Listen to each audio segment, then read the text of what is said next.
그런 사역에 대해서 보도하고 있는 27장과 28장에 연속되는 부분입니다.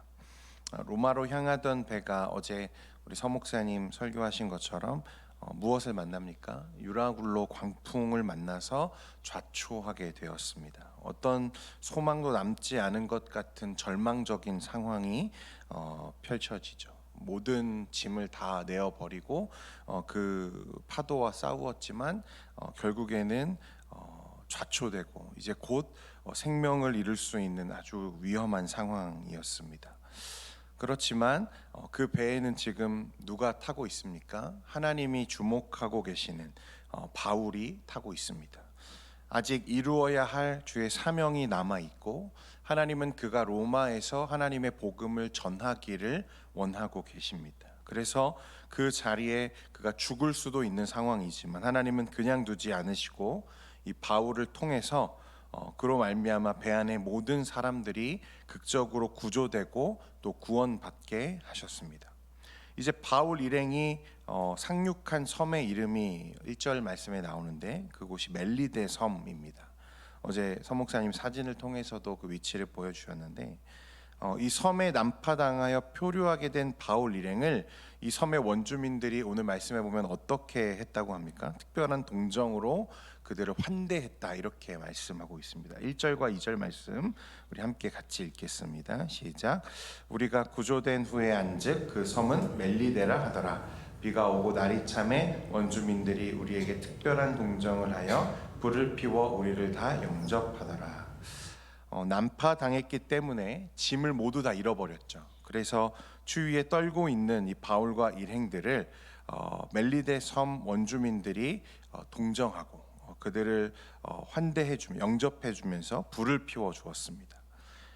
그런데 이 바울이 이제 여러분 불을 한번 피웠다고 끝나는 게 아니잖아요. 계속해서 장작을 그 안에 집어넣어야 하는데 바울이 손수 나뭇가지를 가져다가 불에 가지를 이제 올려놓게 되는 거죠. 그런데 그 가지 사이에서 무엇이 나와서 바울을 보냐면 독사가 나와서 바울의 손을 물게 되는 것입니다. 이를 목격한 멜리데 섬의 주민들은요, 바울이 어떤 사람이라고 생각했습니까? 그는 필경 살인자다 이렇게 얘기합니다. 왜 그렇습니까? 그가 큰 죄인이기 때문에 그가 방금 바다에서 건진받았지만 기어코 여기에 올라와서 죽게 되는구나 이렇게 생각하는 거예요. 그가 살인이나 이런 큰 죄인이 아니라면 그에게 이런 일이 일어날 리가 없다는 거예요. 그러니까 바울에게 일어난 일이 무엇이라는 것입니까? 인과응보라는 거예요. 그가 큰 죄를 지었기 때문에 신이 그를 벌하는 거다. 사람들은 그렇게 생각하고 있는 거죠. 이 멜리데 섬의 원주민들이 가지고 있는 이 신앙관이 드러나는 대목이었습니다. 어쨌든 원주민들은 그가 곧 고통 속에서 죽어갈 거라고 생각하고 있고 반드시 그렇게 될 거라고 믿고 있죠. 그런데 어떻습니까? 시간이 지나도 바울은 전혀 고통스럽거나 고통 속에 죽어갈 기미가 보이지 않는 거예요. 그러니까 원주민들이니까 지금 바울의 손을 물고 있는 그 뱀과 그 뱀의 독이 얼마나 무서운지 누구보다 잘 알겠죠. 그런데 아무리 기다려도 고통은커녕 붙거나 그가 죽을 기미가 보이지 않는 거예요.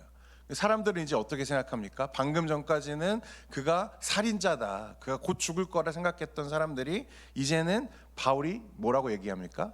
신이다. 그가 신이 아니고서는 이런 일이 일어날 수 없다고 생각하는 거예요. 그러니까 초자연적인 현상이죠. 우리는 이 초자연적인 현상을 보면서 무엇을 우리가 고백하게 됩니까? 하나님이, 성령님이 지금 바울을 지키시는구나. 성령 하나님께서 바울을 인도하고 계시고 그를 붙들고 계시는구나. 앞에서 유라굴로 광풍에서도 그를 건지셨고 또 이 멜리데 섬의 독사의 손에서도 어떻게 하시는 거예요? 하나님이 바울을 보호하고 계시는구나 라는 사실을 우리가 보게 됩니다. 6절 말씀해 보니까 그들은 그가 붙든지 혹은 갑자기 쓰러져 죽을 줄로 기다렸다가 오래 기다려도 그에게 아무 이상이 없음을 보고 돌이켜 생각하여 말하되 그를 신이라 하더라. 하나님이 바울을 얼마나 특별히 주목하고 계시는지, 그리고 그를 통해서 하나님이 어떤 일을 기대하고 계시는지를 우리가 보게 됩니다. 그리고 이후에 말씀해 보면 이 멜리데 섬에 보블리오라고 하는 이 최고 통치자가 있었는데 그 소식, 바울의 소식을 듣고요, 아무래도 범상치 않은 사도 바울과 그 일행들을 자신의 집으로 초청합니다. 그리고 사흘 동안 친절히 베풀며 바울의 집에서도 극진하게 대접을 받게 하죠. 바울이 가만히 보니까 그 집에 보블리오의 부친이 심한 열병과 이질에 걸려서 누워 있는 거예요. 바울은 들어가서 어떻게 합니까? 기도하고 그에게 안수하여 그 병을 고칩니다. 8절 말씀 우리 같이 한번 읽겠습니다. 시작.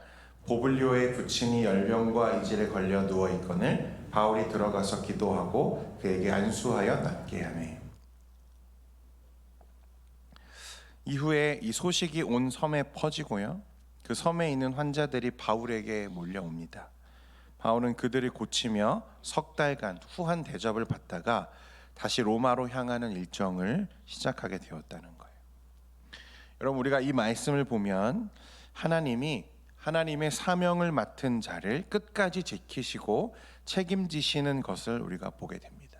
정말 누구도 살 수 없을 것 같았던 유라굴로 광풍에서도 그를 살리시고, 원주민들도 질색하게 만드는 독사에 물렸지만 조금도 상하지 않고, 또 그가 기도할 때 하나님께서 역사하는 것들을 우리가 보게 되는 거죠. 이적들이 일어나는 거예요. 사도 바울이 가는 곳마다 말로는 설명할 수 없는 초자연적인 하나님의 이적들이 계속해서 일어나는 것을 봅니다. 그런데 여러분, 정말 하나님이 그 사명자를, 사도 바울을 주목하고 계시고 그를 생각하고 계시다면 이 유라굴로 광풍을 피하게 하시는 게 더 낫지 않은가? 또 사도 바울을 정말로 지키신다면 그 독사가 바울을 물지 않게 하면 되는 것 아닌가? 라는 생각을 우리가 하지 않습니까? 저만 그런 생각합니까? 우리 주변에는요, 여러분, 기적과 같은 그런 일들을 종종 고백하는 우리 지체들이 있습니다. 성도들이 있어요. 정말 하나님이 그때 나를 살려주셨어. 뭐 질병에 관련된 일일 수도 있고, 사고와 관련된 일일 수도 있고, 관계와 관련된 일일 수도 있습니다. 그것이 무엇이든지 간에 하나님이 그 순간에 정말 나를 인도하셨어. 우리가 말로는 설명할 수 없는 일들이 하나님과 함께하는 가운데 우리 주변에 일어나는 것들을 보게 되는 거예요. 제가 아주 어렸을 때인데 아마 6살에서 7살 학교 가기 전이었으니까 아마 그 정도였을 거라고 생각을 해요. 그때는 지금은 그럴 수 없는데, 그때는 동네를 자전거를 타고 돌아다니고 막 그런 게 항상 뭐 괜찮았거든요. 요즘에는 이제 동네에서 아이들이 뛰어노는 것을 우리가 보기가 힘들어졌는데, 제가 세발 자전거를 타고 횡단보도를 건너다가 신호를 어기고 지나가던 검은색 차량에 부딪힌 일이 있었습니다. 주변에 있던 어른들이 깜짝 놀라서 다 튀어나와서 제 상태를 살펴볼 정도였으니까요, 작은 충돌은 분명히 아니었습니다. 차에서 몇 미터나 떨어진 곳까지 제가 뒹굴었던 게 기억이 나요.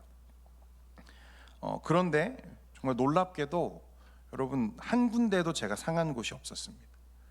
긁힌 곳조차도 사실 없었어요. 운전자도 크게 놀라가지고 뛰어나와가지고 저를 막 살펴보는데 믿을 수 없다는 듯이 저를 계속해서 살펴보는 거. 다친 데가 분명히 있어야 되는데 없으니까 더 놀라는 거예요. 지금이라면 상상도 못할 일인데, 제가 아무렇지도 않으니까 이 운전자가 어떻게 했냐면 약국에 저를 데려가 가지고요, 청심환 하나를 사서 먹여주고 가시더라고요. 여러분, 지금 이렇게 그냥 가면 어떻게 됩니까? 큰일 납니다. 네. 그리고 가셨어요.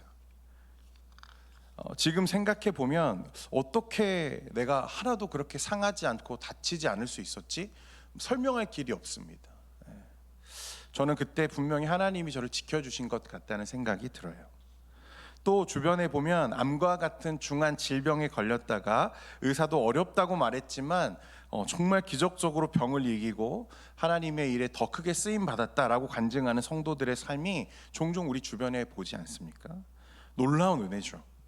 그런데 그런 이야기들을 들을 때마다 우리는 어떤 마음이 한켠에 드냐면, 하나님은 왜? 라는 질문을 던질 수밖에 없는 거예요. 하나님은 왜 유라굴로 광풍을 만나게 하실까? 하나님은 왜 불 속에서 뱀에 물리게 하셨을까? 왜 하나님은 이런 방법을 통해서 역사하시는가 하는 의문이 우리에게 남을 수밖에 없다는 거예요. 물론 앞에서 일어난 일들도 하나님의 은혜이고 하나님의 역사라고 우리가 믿지만, 왜 하나님은 그렇게만 역사하실까라는 의문이 우리에게 남는 거죠. 오늘 우리에게 이 말씀을 통해서 성도들에게 때때로 고난이 있고 또 그 가운데 하나님이 이적을 보여주시는 이유가 무엇인지를 알게 하시는데요. 여러분, 사도 바울이 이제 배를 타고 멜리데 섬을 떠나서 어디로 갑니까? 로마로 갑니다. 하나님이 원하시는 거죠. 그런데 지금 사도 바울이 로마로 가는 이유가 뭐예요, 여러분? 지금 재판을 받으러 가는 중입니다. 그러니까 그의 신분은 뭐죠? 죄수의 신분이었어요. 재판을 받기 위해서 가는 것입니다. 그런데 여러분, 정작 로마에 도착한 사도 바울은요, 전혀 죄수 취급을 받지 않습니다. 16절 말씀에 여러분 스크린 보시고 한번 같이 읽겠습니다. 시작. 우리가 로마에 들어가니 바울에게는, 그러니까 바울은 죄수로 로마의 감옥에 지금 갇혀 구금되어 있는 게 아니라 자신을 지키는 한 군인 한 명만 함께 있고, 어디에 있습니까? 자기 정해져 있는 집에 지금 구금되어 있어요. 가택에 연금되어 있는 거죠. 말이 구금이지 사실 이 군인이 함께라면 어느 정도 자유롭게 활동할 수 있는 것이 보장되어 있는 환경이었습니다. 여러분, 죄수가 재판을 받기 위해서 기다리고 있는 죄수가 이런 대접을 받는다? 상식적이지 않죠. 당시 기록에도 보면 여러분, 이건 일반적인 일이 아니었어요. 그리고 로마에 있던 이 성도들이 바울이 로마로 온다는 소식을 듣고 그를 마중 나오는 장면도 나오고, 아무런 제약 없이 바울과 계속해서 교류하며 복음에 대해서 서로 이야기를 나누고 주고받는 장면들이 말씀에서 계속 나오는 거예요. 이건 죄수가 아니라 사실상 손님으로 지금 대접받고 있는 것처럼 우리가 보여진다는 것입니다. 그래서 바울은요, 자유롭게 제약 없이 로마에서도 무엇을 할 수 있습니까? 복음을 전할 수 있고 복음을 가르칠 수 있고 그 로마 교회에 하나님의 진리를 세워갈 수 있는 일을 그가 충분히 그곳에서도 할 수 있었다는 것입니다. 그런 환경들이 열리는 거예요. 그런데 여러분, 바울이 이렇게 로마에서도 주의 사도로 사역에 매진할 수 있었는데, 이것은 그 바울과 함께 배를 타고 왔던, 바울을 통해서 목숨을 건진받았고 멜리데 섬에서 3개월 동안 그와 함께하면서 그 주변에 일어났던 일을 가까이서 지켜볼 수 있었던 276명의 귀한 자들의 역할이 절대적이었을 거다라고 말하는 것이 학자들의 일반적인 견해입니다. 그러니까 왜 하나님은 유라굴로 광풍을 만나게 하셨을까? 그러니까 왜 하나님은 뱀에게 물리게 하셨을까? 여러분, 그 모든 의문들이 풀리는 순간이죠. 여러분, 왜 그렇습니까? 하나님의 일을 이루시기 위한 하나님의 섭리가 그 인생 가운데, 바울의 인생 가운데 지금 펼쳐지고 있는 거예요. 우연히 일어나는 게 아니라, 바울의 삶의 유익을 위해서 일어나는 게 아니라 하나님의 사역과 하나님의 복음을 위해서 그런 일들이 주변에 일어나게 되는 거예요.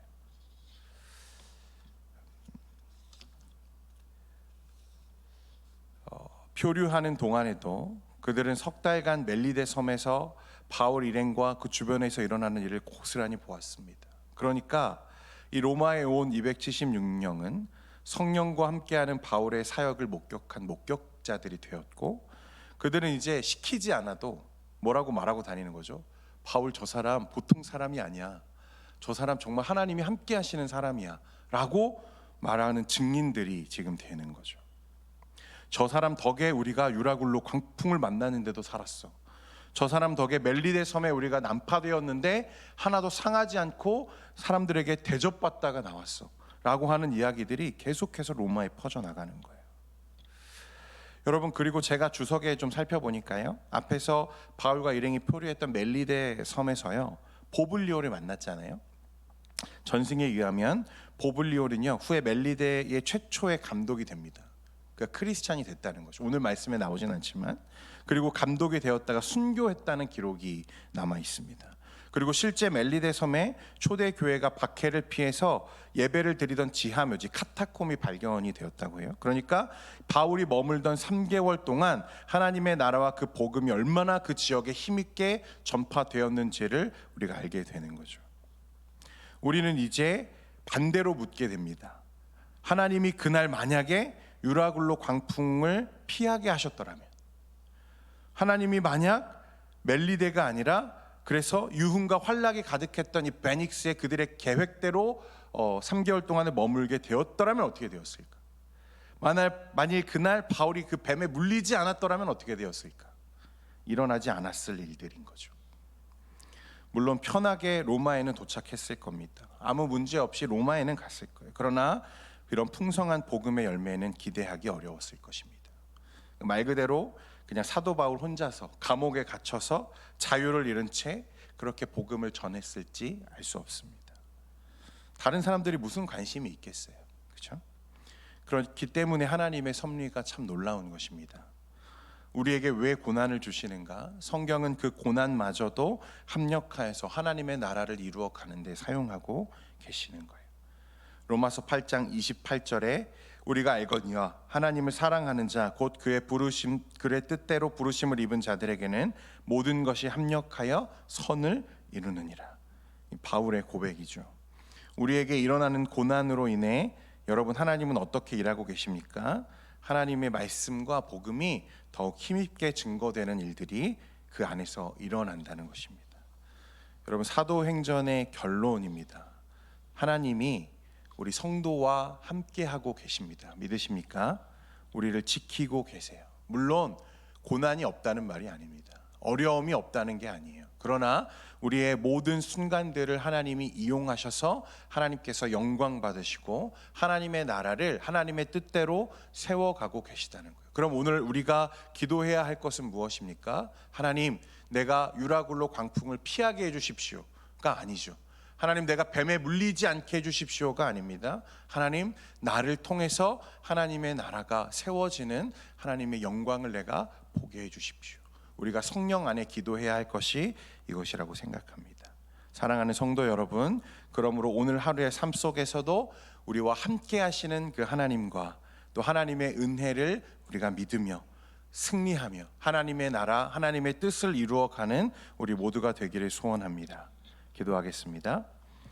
거룩하신 하나님 아버지, 오늘도 말씀 가운데 우리를 깨우시고 또 은혜로 초청해 주시니 감사합니다.